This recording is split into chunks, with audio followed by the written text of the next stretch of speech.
Hello, everybody, and welcome back for another edition of Ukraine This Week with me, Don Arleth. What some have called the most powerful man in Ukraine, Andriy Yermak, has resigned. Mindich Gate, the $100 billion corruption scandal we've been discussing for the last 2 weeks, has shaken up the Zelenskyy administration at the highest levels. This comes at one of the most consequential moments for Ukraine as a peace deal is trying to be negotiated by Washington and Moscow. A 28-point peace plan proposed by the United States and Russia was pushed back on by Ukraine in negotiations last weekend in Switzerland. Territorial concessions, limits on the size of the Ukrainian armed forces, and a pledge for Kyiv never to join NATO proved to be a bridge too far for the Ukrainians to cross. A leaked phone call between Steve Whitkoff, Trump's special envoy, and Yuri Ushakov, Putin's foreign policy aide, and a subsequent call between Ushakov and Kirill Dmitriev, Putin's special economic envoy, revealed Russian influence on the peace plan. Coaching by Whitkoff on how to best approach Donald Trump and that territorial concessions by Ukraine would be required for a deal to be considered. Now, this caused outrage in Ukraine and Europe as both sides had previously rejected such notions. We'll discuss this soon with our guest, but first, these reports from Ukraine this week. On Friday, Ukrainian President Volodymyr Zelenskyy said his chief of staff, Andriy Yermak, has submitted his resignation. This follows a search of Yermak's home by Ukrainian anti-corruption investigators. The news comes amid an ongoing corruption scandal in Ukraine involving the state-owned nuclear power generator and the country's most important energy producer, Energoatom. Insiders allegedly received kickbacks of 10 to 15% from the firm's commercial partners. The news follows the recent peace proposal, the process which started 4 weeks ago, but the Trump administration only handed Kyiv the 28-point draft plan last week. It demanded full recognition of Russian control of Crimea, a permanent ban on NATO membership, the Ukrainian army limited to 600,000 troops, and amnesty for Russian war crimes. That was not a plan, it was a concept. And from there, they've taken each one of the 28 points, and then you get down to 22 points. A lot of them were solved, and actually very favorably solved. So we'll see what happens. The plan was immediately rejected by Kyiv. American and Ukrainian negotiators met in Geneva to cut the plan down to 19 points. The new version raised the troop ceiling to 800,000, removed the war crimes amnesty, and postponed the territorial question. President Zelenskyy called it a small improvement, but still acceptable. There is still a lot for all of us to work on together. It's very difficult to finalize the document, and we must do everything properly.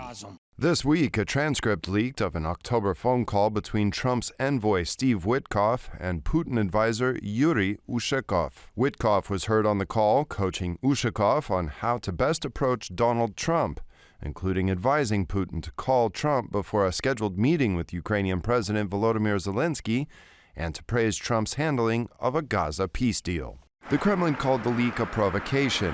Washington has stayed silent. Putin finally spoke. We agree that the U.S.-backed peace plan can be used as a basis for future agreements. But Moscow says this scenario could only materialize if Ukraine first pulls all of its forces out of the 4 regions Russia claims, including large areas it still does not control. Putin also again refused to negotiate directly with President Zelenskyy, whom he calls illegitimate. Translation: Russia will not stop shooting until Ukraine surrenders territory it still holds. On the ground, Russian troops keep slowly inching forward. In the Pokrovsk area, where the fighting is currently the most intense, they have taken several villages north of the city this week after more than 100 assaults. South of Huliapole in the Zaporizhia region, heavy glide bomb attacks pushed the line forward by 2 to 4 kilometers in 10 days. A Ukrainian counterattack 2 days ago regained 2 positions, but the pressure continues. In the past 7 days, Ukrainian cities saw heavy Russian missile and drone attacks. Tuesday night, a large barrage hit Kyiv. One residential building was set on fire, 2 people killed, 6 injured, visible in dramatic footage from the scene.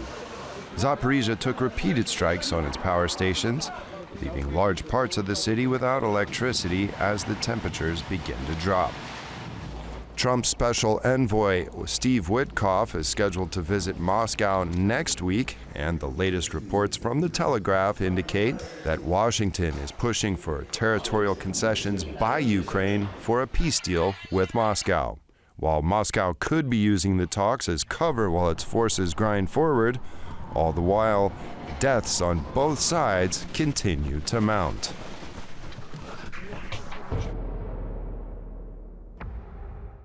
And now, joining us to discuss the latest from Ukraine is Peter Zalmayev, director at the Eurasia Democracy Initiative.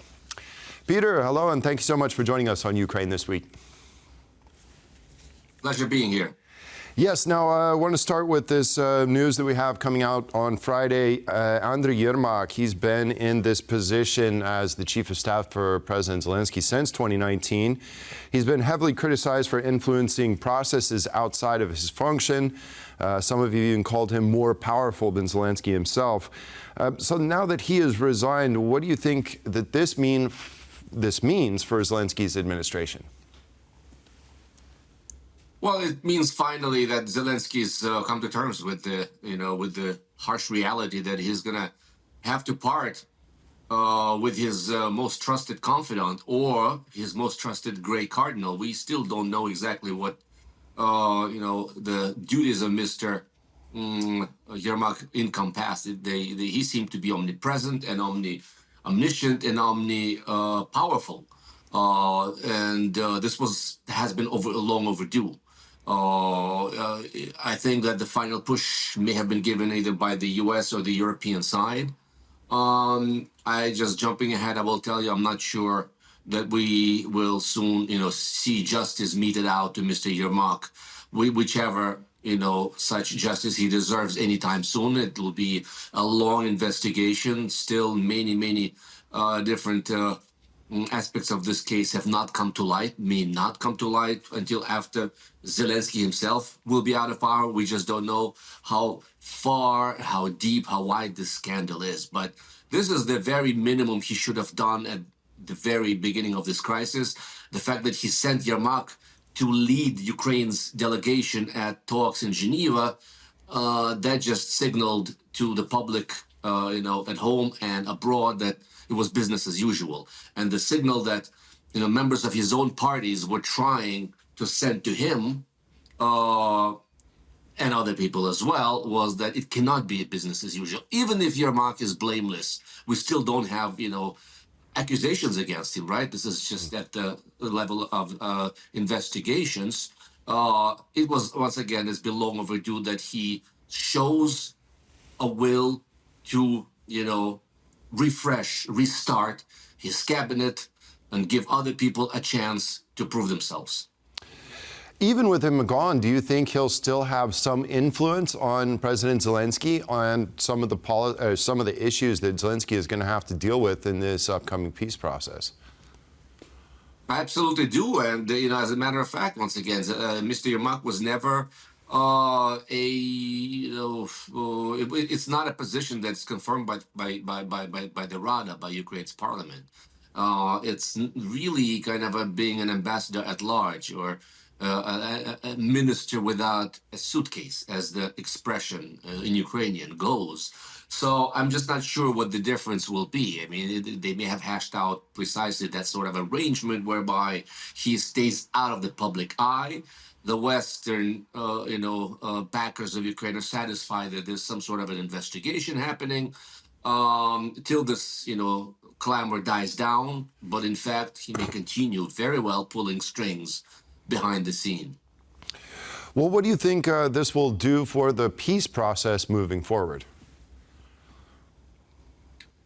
The peace process moving forward, I mean, we are down with, the Ukrainian side in consultations with, in cooperation with the American side, have been able to whittle down this ridiculous, 28-point wish list by the Kremlin down to, 18 points, I think, by last counting, something that by the time they finished was obvious to all, was a non-starter for the Russian side. You saw Vladimir Putin speaking in Bishkek at that meeting, the security organization meeting there, that the 28-point plan would have been a great starter, meaning that was the minimal Russia would start negotiating based on.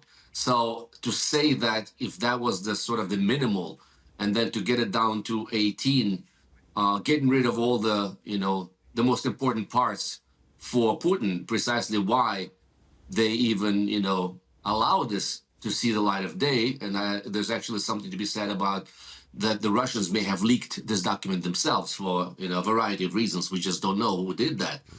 But it's obvious that this is not going to sail through without a guarantee of the Russian language as the second language, etc., and the Donbass, etc. This will be a defeat for the Russian side. This is not something, in the way it's looking now, that Putin can show to his people on Russia One, the federal TV channel, and say that, we have won this war. We took on the entire Western establishment, NATO, EU, what have you, and we have prevailed. This does not allow him that. So as long as it doesn't allow him that, then this is, I don't want to call it a pointless exercise. Ukraine went along with this. Ukraine should be in Trump's good books, at least for the next few days, but it's not going to sail through simply. Vladimir Putin feels that, he's got all the advantage on the battlefield. He will continue pressing this advantage for the time being. And maybe we have another window, another opening for peace talks sometime after this winter. We'll see. Yeah, well, actually, we'll get to that in just a second. But concerning Yermak, who do you think who do you think that President Zelenskyy is going to replace him with, and who would be a good choice, frankly, for Ukraine? Well, has been shown already with the choice of the prime minister, with the prime minister, Yulia Sviridenko, for example, to see a female probably would be an interesting and an equality choice. I don't want to speculate as to who that may be. There's a variety of qualified former ministers and even current ministers. I don't want to be speculating and naming names here, but I think I want to express my wish. What I would wish to see is for Zelenskyy to select someone who is at the very least neutral in the country's political squabbles, right? Or even someone who may have worked for the other side, meaning for his predecessor Petro Poroshenko. Zelenskyy has ruled out time and again the proposal by the opposition, Poroshenko's European Solidarity and others, for a so-called coalition government, a government of national salvation, if you allow me my own translation of the way it sounds. He has ruled it out, so I think this could be a step towards that. Just short of some kind of a coalition government, this would be a signal that Zelenskyy is willing to sit down with his opponents. He understands the gravity of the situation, that this cannot be once again politics as usual, and would select someone like that. And there's plenty, of course, of qualified cadres. Not someone who came from the movie business, as was the case with Yermak. And I'm not saying that that doesn't necessarily disqualify you, right? But someone with experience in diplomacy, especially considering that Yermak really pulled way above his weight and pay grade, so to speak, in that capacity. He upstaged our foreign minister at all these foreign visits, etc. This actually goes against the Ukraine's own constitution. And so if he wants to replace Yermak with someone he would expect to carry the same weight and carry the same burden, then he needs to go for an experienced diplomat. Yeah, and he definitely needs to go for someone that has a good relationship with the United States. It's also rumored that Yermak didn't have a very good relationship with either administration, and they simply didn't like him for the way that he addressed the delegations, the way he pushed on certain things. Will that weigh in on the factor as well? Indeed. I mean, this is all we really have going for us. I mean, the Americans, we need the Americans to continue supplying us with the very minimum, and that is the intelligence sharing, right, and weapons, which so far, the formula has held. Europe ponies up the money, America sells the weapons. That's the very minimum we expect from the Americans, and from the Europeans, of course.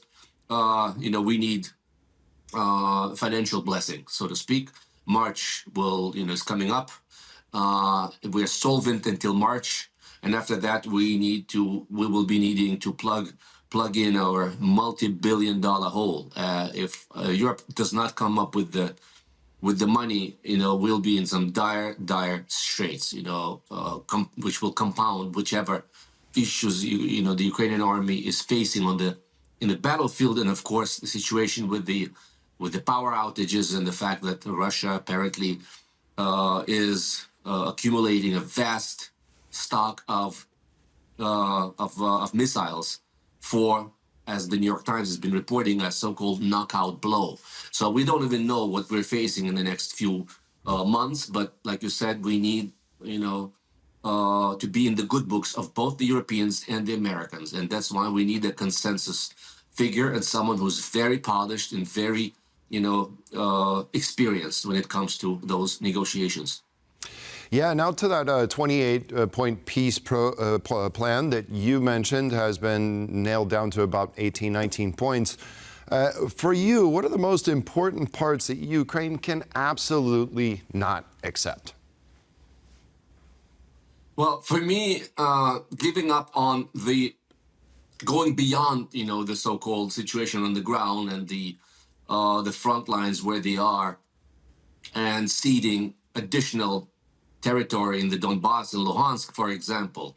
For me personally, of course, it's very painful. I'm originally from that area of Ukraine.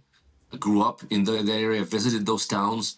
This is not just some no man's land. Let me remind you, the cities of Kramatorsk and Slavyansk, in addition to being veritable fortresses far and beyond what we have in Pokrovsk, which will enable the Ukrainian army to continue resisting for some time yet. They have hundreds of thousands of people currently. Where are they going to go?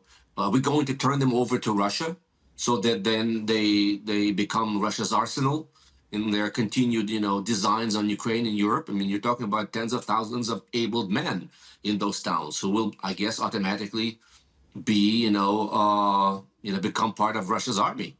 I'm just kind of thinking aloud here. Yeah. I just don't see how this is a workable solution. This is beyond unfair. This creates a very dangerous precedent for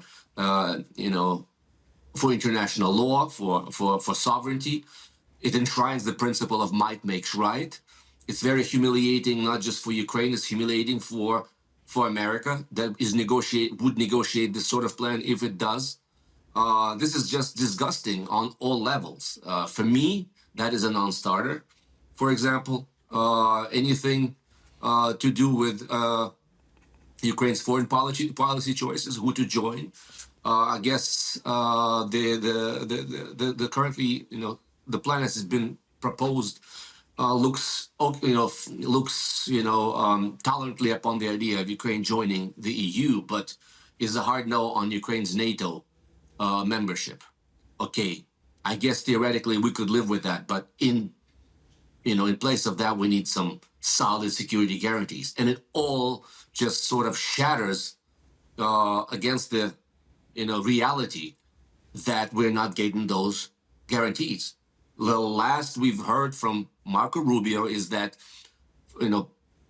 peace plan first, peace agreement first, and then you're gonna hear about security guarantees. I mean, we've all been there before in our individual lives, right? We've been to, various marketplaces markets in exotic places where, the guy will tell you that, just make your choice and I'll give you a good price, only for you, great price. And you just, wind up being a sucker in that sort of deal.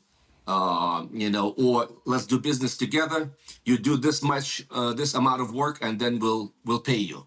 You always have to get money up front, so to speak. When it comes to this, how are we going to negotiate? How are we negotiating without knowing what? After we've given over our territory, after we've given over our choice as a sovereign state to decide who we're going to join or not join, in turn for some kind of a promise of a guarantee from the American president that has shown his mood is, variable, and he can change his mind on a dime several times a day. I mean, this is ludicrous. This is absolutely ludicrous. We cannot do that, of course. But it seems like the administration has set course on doing this as quickly as possible. This is a made-for-TV presidency, in my honest opinion. This is a presidency made for show. Currently, there are certain needs to distract the public from various crises facing this administration. And then there's, of course, the promise as enshrined in these 28 points of a very, very solid U.S.-Russian, economic relations, trade relations, which leads me to suspect that there is something in it for the American president he thinks he can enrich himself and his family with. You heard, Garry Kasparov, our Russia's famous political opposition leader, former chess champion. He had a very, very honest moment on the stage in Halifax, I believe, at the NATO summit there, when he said that, this is being done to enrich Trump and his cronies. That's what he thinks is happening here. What is the rush? Why are we being, press ganged into some sort of a deal where, the American side, at least, is showing complete ignorance of the nuances of this? And then, of course, on top of it, with all the leaks, it seems that American president's own negotiators are acting de facto as intermediaries for the Russian side. They're coaching their Russian counterparts in how to speak with the American president. To me, that discredits and should discredit this whole process. Yeah, I mean, that is absolutely unprecedented, and it is frankly quite insane. We know that Whitkoff is actively working to help the Russians with Donald Trump after these leaked phone calls. What do you think of those linked phone calls are the most surprising revelation to you?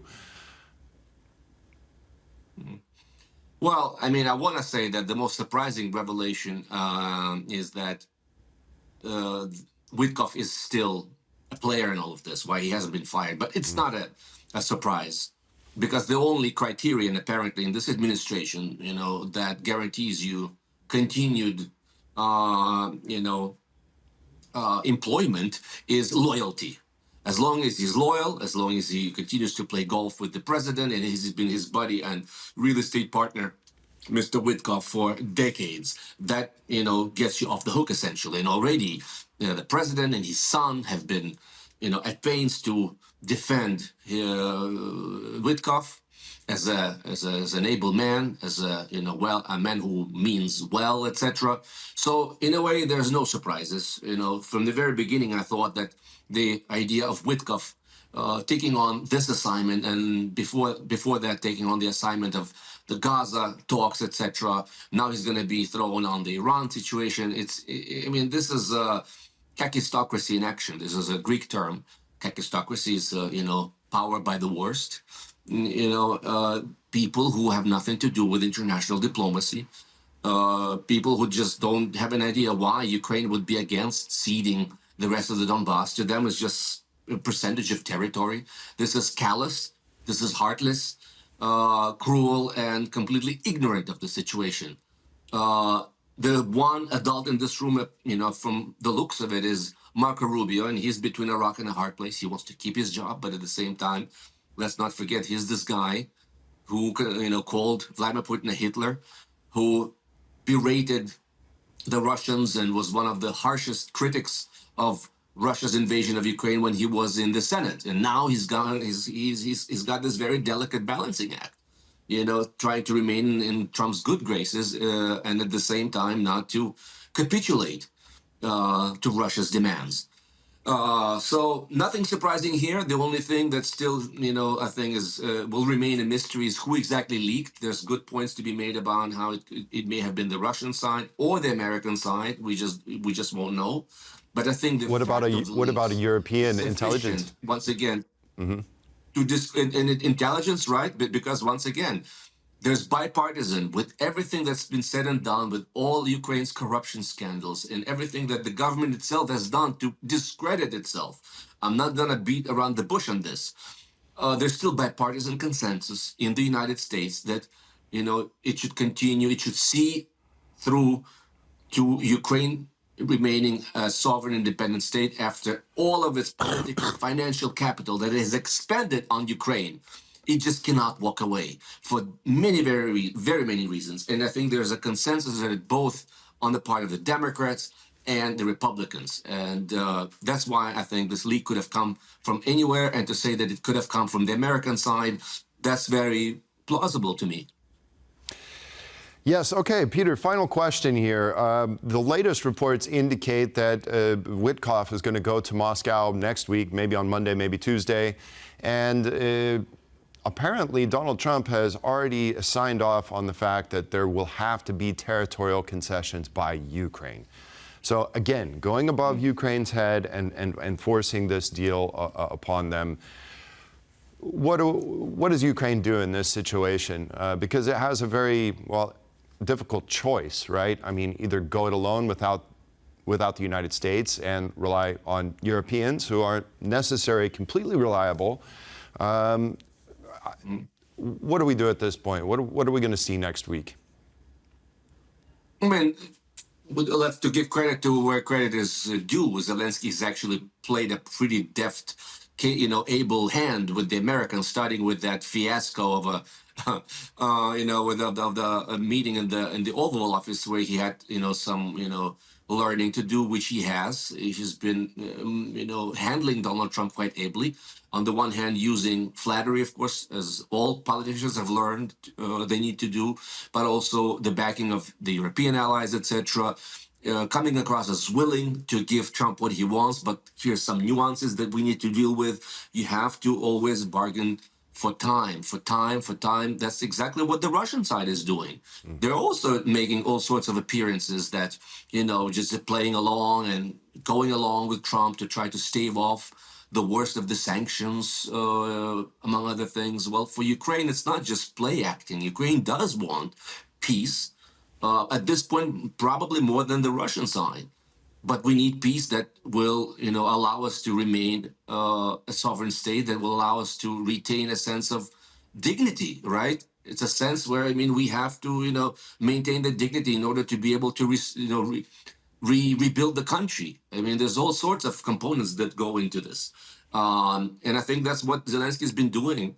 The fact that we have hashed out this 18-point plan, even though it's not going to sail through with the Russians, as I said, in and of itself, it's something that's very good for Ukraine. We have come to an agreement with our American colleagues, and now the ball is in the Russian court. Hopefully, Donald Trump will get pissed off again, pardon my French, and the ball will be once again in their court, and maybe we will be back to square one, talking about tomahawks and harsher sanctions and going after Russia's shadow fleet, etc. All these things that we need to bring enough pressure on Putin to finally wind this down. Yeah, if Whitkoff doesn't interject and help the Russians even more. Peter Zalmayev, director at the Eurasia Democracy Initiative, thank you so much for joining us. I appreciate this conversation. Thank you. Pleasure.